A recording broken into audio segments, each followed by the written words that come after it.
Wemby, thought about the three. Now he does. Step back. You bet! Over Gobert.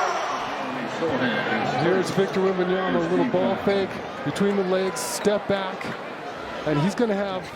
Let's talk about the San Antonio Spurs. So obviously, we got the tragic news that Victor Wembanyama will miss the remainder of the season with deep vein thrombosis.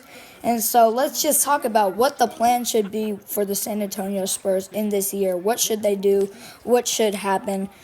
What should they try and do? What could happen? And just what's the overall plan for this season with Wemby's absence? So early in February, the Spurs traded for Kings guard De'Aaron Fox, and that gave me and a lot of other Spurs fans a lot of hope. I was really thinking with De'Aaron Fox we could make the playoffs. He played a couple games, and then right after All-Star break, we get the news that Wemby will miss the remainder of the season. But De'Aaron Fox, since being in San Antonio, he has looked good. His first game, 24 points, 13 assists, and a win. Versus the Hornets, hit a game winner for a second, then the Hornets come back and hit the game winner, but then Fox hits another shot, a three to take the lead, but it doesn't count because he's 1 second too late. So Fox has really been a good addition to this team.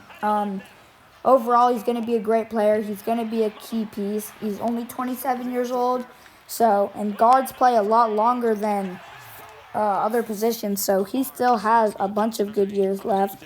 So with Fox there, I think he's going to be a key piece. But the thing I have to say for Fox is he's playing through like a broken left-hand finger or something. So he needs to get the surgery to fix it up and be ready for next season. I don't see any point of him playing anymore this season. Well, actually, I would say mid-March, go ahead and get that surgery. So then just give the young guys more opportunities. So yeah, get that surgery in March, play a little bit more, but then overall just get healthy for next season. He doesn't need to keep playing with that finger wrap. It's not good for him. And who knows, the step up he could make with an actual functional, well, his hand is functional, with a fully healthy left hand. So that's what I got to say about De'Aaron Fox. Now, let's talk about draft picks.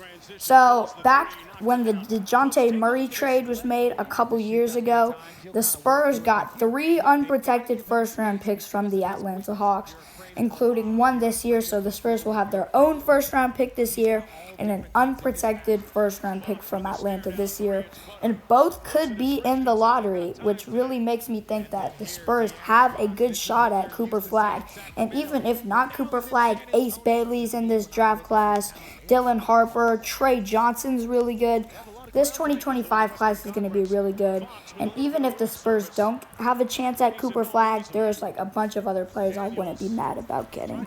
So the picks, maybe we should tank, try and get a good shot, but maybe we'll have a good pick from Atlanta and then have our own draft picks. So not a big need to tank, but always we can get better with our draft picks. So now with that, let's talk about Stephon Castle, the Spurs' number 4 pick in this year's draft. He's been incredible, to say the least, this season. Incredible finisher. He's crazy athletic, plays defense. I believe he will be the Rookie of the Year. I don't know what's been happening as of recently. He only played 12 minutes in the last game. Don't know what's happening there. But when he should be getting good minutes now. And now's his chance to really step up with Victor's absence. And Castle, really, he's going to be a guard, a star guard in the league. Just like when you see what Chris Paul did to SGA and the player he is now, that just makes me happy to see that Chris Paul is here and he's going to make a star player out of Stephon Castle. And I think Castle, he's been getting better on his shooting. He's just been getting better as an overall player. I think Castle and Wemby, Area 51 is going to be a lethal duo to come. So, no questions there. Nothing wrong there. I just think this is Castle's opportunity to step up. Now, we've talked about Wemby, we've talked about Castle, we've talked about Fox, we've talked about the picks. Now, let's talk to the biggest issue right now, coaching. Greg Popovich suffered a mild stroke back in November, and he said he will not return to the court this season, sidelines this season. Not terrible. Obviously, we want to have Coach Pop in good health. No reason for him to rush back. Just want him to be healthy and want what's best for him. But in the absence of him, the coaching has really been pretty awful. Mitch Johnson's rotations have been pretty bad. His inability to call timeouts on big runs have been terrible. The Spurs have lost so many games when they've gone up by more than 15. They have to have a record. Coach Johnson and his crew have got to get better at calling timeouts. It is what it is. You're going to blow leads in the NBA, but you can't do it as much as this team does it. In the long term, I think Pop will be back next season, but I don't want to talk about replacements right now because I don't think that's necessary. But I do think Coach Johnson has to step it up. This team should be winning a lot more than they are. They have an all-star. They had 2 all-stars at one point with Wemby and Fox, but I don't understand why this team hasn't been doing anything. They've only won once since Wemby's been out. Just have to get better at playing as a unit, and the coaching is a problem of it. We've got to get better at defense. Every team turns into prime Steph Curry when they play against us. We're leaving shooters open, lazy defense. Now with Wemby out, the interior defense is going to struggle. But Bismack Biyimbo has been pretty much replacing, kind of. He's been getting some of the blocks. But, Bismack isn't really replacing everything that Wemby can do. But I do think for now, Bismack was a really good pickup. He plays defense, he gets blocked, he rebounds well. He's strong down low, can finish pretty well.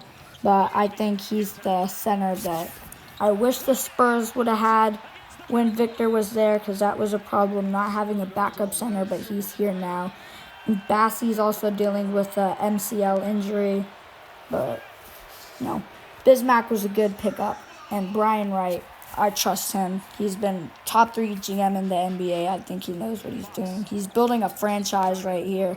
He's building a squad. I think that it all is really going to come together next year. I thought that could be this year, but it's next year. So now I want to talk about, our bench and, not really our bench, but, some of the other players, like Devin Vassell, Jeremy Sochan, Keldon Johnson. I want to talk about, them. So let's start with Devin Vassell. Missed the start of the season with foot surgery and just came back. He was really good at the beginning of the season. He's been struggling recently. He's taking some of the shots. I do think that he is going to be a really good scorer and a key part of this team. But, he's having a slump right now. He forces some shots sometimes, but he is really a clutch player. He makes shots when it counts. He can really score. He's developing a great mid-range game, good three-point shooter, good at finishing, just has to work on shot selection. So Jeremy Sochan, he's dealt with some injuries this year as well, but overall he's been really good, great defensive player. He usually guards the other team's best player if he's not a big man. He guarded Luka, Devin Booker, sometimes Kevin Durant, but he's a great defender. He's working on his scoring. He's developed a three-point shot, just needs to work on some more inside finishing moves to really develop his offensive game and become a two-way player. Now, Keldon Johnson, a lot of people thought he was going to get shipped out in the trade, in the De'Aaron Fox trade, but he stayed, and he's really been balling recently. A couple 20-point games, and I really think that he's going to be good in the long term. He's been here since 2019. One of the first players on this built squad. Good three-point shooter, good driver. He's physical, just needs to work on defense. And then Julian Champagnie, I think he should stay around for the long term. Great three-point shooter, working on developing other parts of his game, and I think Champagnie is going to be a good player in the long run. And with that, I think next year the San Antonio Spurs can be a playoff team. And yeah, thank you guys for watching.